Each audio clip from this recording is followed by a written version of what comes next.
market as a whole?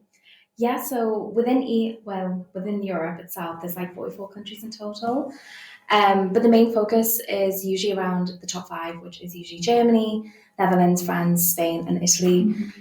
It doesn't mean that other countries such as Sweden, Austria, Poland, for instance, are not being seen as like a high area in terms of the EU market in digital e-commerce, but the top five are usually around Germany, Netherlands, France, Spain, and Italy.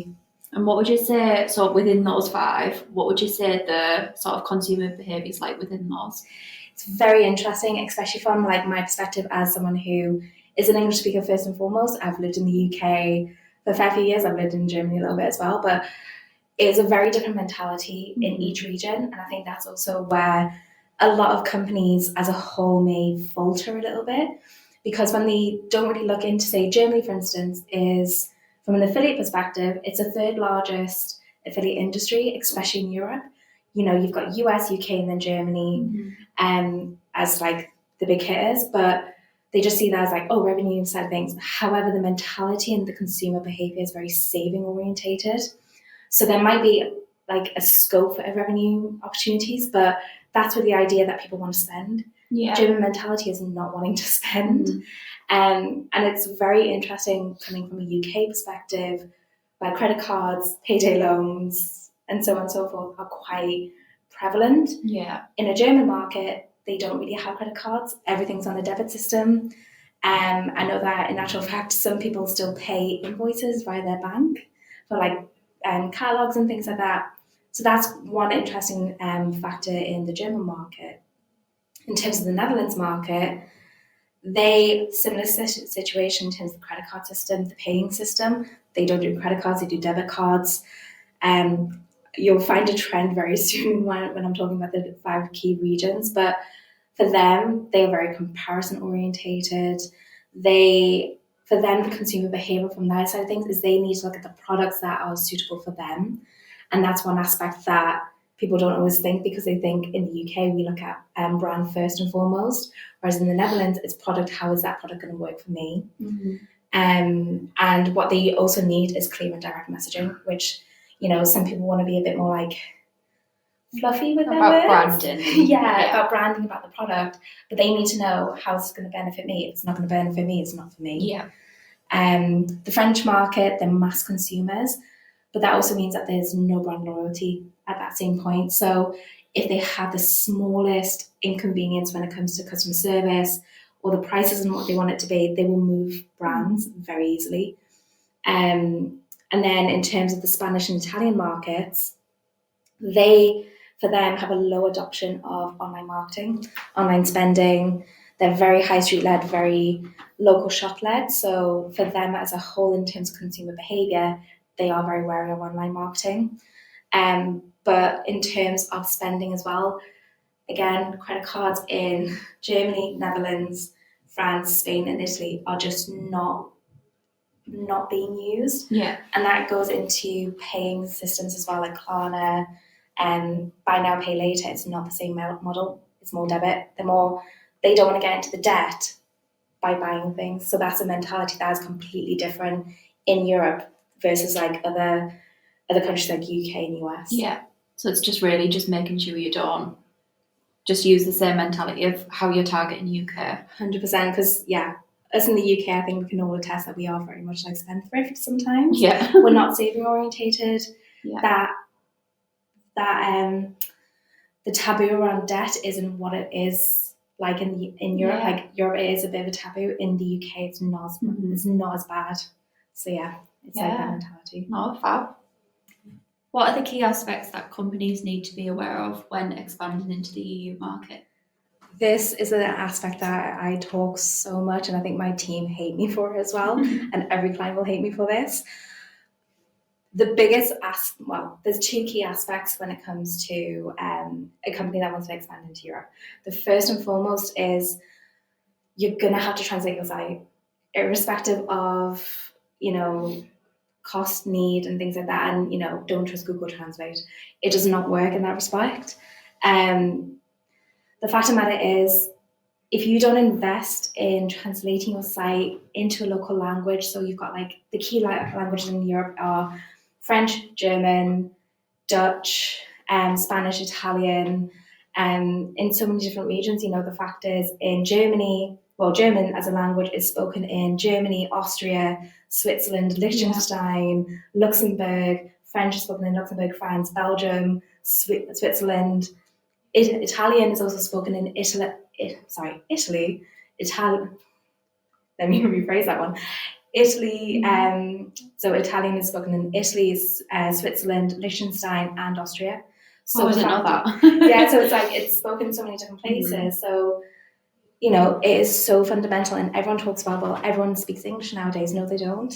Like when you look into surveys done by people who do speak English in a certain way, like whether it be A1 to C2 in terms of the European framework, about 75% of them would prefer to buy in the native language because they can understand better what that product means, like the ingredients if you're doing a beauty brand, or the composition when it comes to retail and things like that of like clothing. They're going to understand it better in their native tongue than they are going to understand it in a second language, third language, fourth language, whatever it may be. So to me, translation is absolutely key, and I will die on this hill maybe, but Google Translate does not work. The amount of times it doesn't get the right context. If you rely on Google Translate to translate your site, you are putting yourself into a PR branding nightmare, because you might have certain certain idioms, certain like quips and things like that they use in English that will not translate well in the local language via Google Translate, because it won't get the context behind it. So you are putting yourself in a really bad situation there. Another aspect is learning about the key subtleties in the different regions. A massive case study for me that I adore as well is in France. They love the whole made in France perspective. They love to support their own. Back in, I think it was about 2017, something around then, Goo, which is a English brand, did a way that they used their name to replicate goût, which is taste in French. And because of that, they got a lot, they bamboozled a lot of consumers in France, because the French thought it was made in France by using this particular term, and it really saw like a massive uplift. But that's another thing of like how language could really impact and implement what helps them as like expanding into Europe. Yeah. What have been the biggest challenges in 2022? Yeah, there's been a lot of challenges in 2022, especially in Europe. You can't skirt over it. There's a lot of issues when it comes to inflation, cost of living crisis. You've had strikes in France in 2023. You've had political changes, upheavals, voting, whatever it might be. In terms of the e-commerce space, consumers are not loyal anymore. Because of what happened in 2020, 2021, it's opened people's eyes to be a bit more open to other brands, whether it be on an e-commerce space, made locally and things like that. Consumers are not loyal, so therefore you're not going to get the same consumer base as you once did, because you cannot capture those people too much. Also, because of this inflation, the cost of living crisis and everything, consumers are being way more savvy with what they're buying. They want to look at discounts, they want to look at prices, they want to be more comparison based. They want to see, are they buying something that actually is relevant for them? On top of that, especially in the German market, I know that this is massive, and people are being more aware and more acutely aware of reviews. They're looking at what people are saying about the brand, and from a socialist point of view, but also from a product perspective. Is the product actually working for them? So that kind of hits hard, especially from the brand loyalty perspective, where people were brand loyal because they love the brand. If they had one product that didn't do so well, that wasn't too bad. But nowadays, people are like, well, this product wasn't that great, this one wasn't that great. I like the brand, but the fact is, it doesn't work for me anymore. I'm going to look somewhere else. And that's been one of the hardest bits to kind of gather people to rally around your brand, especially in 2022, because old models are just not working anymore, and especially the tight margins to get people to actually spend, to get the reduced discounts and things like that is really, really difficult in 2022. And I would say it's going to happen up until 2024 as well. What has been the biggest strategic game changer in the EU market? As much as we hate talking about it, COVID.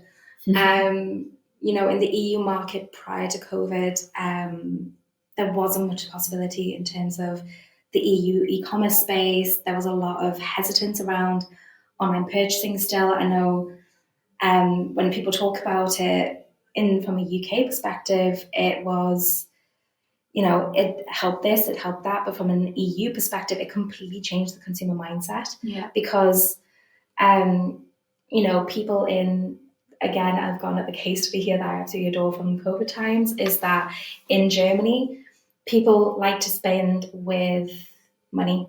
And there's a phrase in Germany that I know of that is called like, cash is king. They prefer it. They don't like to use cards. Back then, during COVID, there was a local bakery that actually had an incentive of like 5% off your croissant or your baked goods for just to use their card instead of cash. Little things like that, but that also relates back to like online spending as well. Yeah.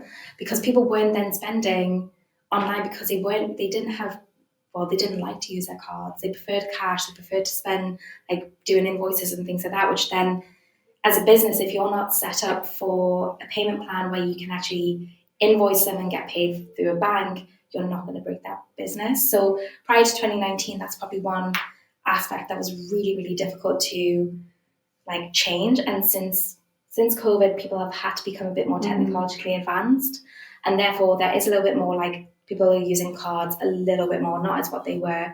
But in terms of the e-commerce side of things, from an affiliate perspective, it's actually gained a lot more opportunity there. We're seeing a lot more affiliates in terms of tech-based partners for card linking offers, app-based partners, and also in terms of other channels as well. There'll be something similar in terms of technological advancement, programmatic display, and things like that, where that's been able to develop because of COVID, because at that time there was a forced investment in Europe, and because it was either you invest now or you go under. And because of that, it really changed that vicious cycle of, oh, we're not going to invest because we're not seeing the performance, we're not going to do this because we're not seeing that. It kind of forced everyone to have to invest. And the other aspect of that is that with everything going backwards slightly, with people going back into shops and everything, we could see that being a recurring issue, is that we have advanced 5 years in Europe, but if we're not continuing that investment, continuing what we want to do in those regions, we could actually go backwards, because consumers will go where there is the opportunity to. Like, if you don't have those apps to do your savings, save money, get cash back, like if they are not invested in, you're not going to get the performance there because people are going to look elsewhere.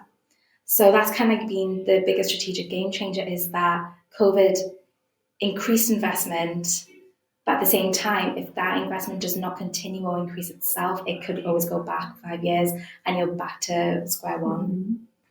What's the biggest learning about consumers in the EU market? So for me, after a couple of years in the EU market as a whole, my biggest learning has been understanding that no countries are the same. I talk about languages, you know, as I said, like Italian spoken in Italy, Switzerland, Austria, and other countries as well. We talk about language in one way, but we also need to understand that on a fundamental basis, each country is completely different. You can replicate your marketing strategy from the UK, from the US, into other countries. It may work, it may not. Personally, I don't think it will work as well, because the fact is there are subtle differences that people don't attest to and don't address. And that is where your marketing strategies fail the most, because you are not listening to consumers. Yeah. Little things such as, like we talk in the UK of paydays, you know, on a payday basis, you get payday deals, or you get so much off and things like that. It doesn't always work in every country. I know, for instance, in Germany, paydays are completely different based on the job, whether you're blue collar, white collar. It's also that because of that same mentality, people are not going to spend on the same day as they get paid, unlike in the UK, or that might just be me. But there's other aspects as well where you are not looking at school dates. Like in the US, they have completely different term dates to what we have in the UK. It's going to be the exact same in other countries as well. So if you're not taking into account those very, very subtle differences, that these things do impact consumer on a day-to-day basis, your marketing strategy is just never going to get off the ground, because you're utilizing a consumer mindset from a completely different country and trying to replicate it in another, and it just may not hit the mark there. And I've noticed it over the years as well, when managing like EU brands, that it is like things like Black Friday. It's not a big thing in some of those EU countries, and there won't be the sort of uplift you can expect in the likes of like the UK and the US. 100%. And even in some countries, they do anti-Black Friday, so Yeah. they don't actually want to do it as well. So it's kind of like that expectation of like, oh, everyone loves Black Friday, when in actual fact, there's so many that are anti-capitalistic that in actual fact it might actually harm your brand in the country. If you're not listening to them as well. Yeah. So it's just little things like that, and just expecting that it works in one country is going to work in another, even on a language basis, completely different. Like in Germany to Austria, they have different term dates, they have different pay ways, and even taxation. I'm going to also say, like, people around, like, say in the US, they have taxation, they have their taxes done in April, I think it is. It's going to be different in Austria to Germany to France to everywhere else. Like in the UK, we don't have to sort out our own taxes unless you're self-employed. But that's something that you also have to take into account. It's like the times where people have to do their own taxes is more than likely the times where they're not going to want to spend their money.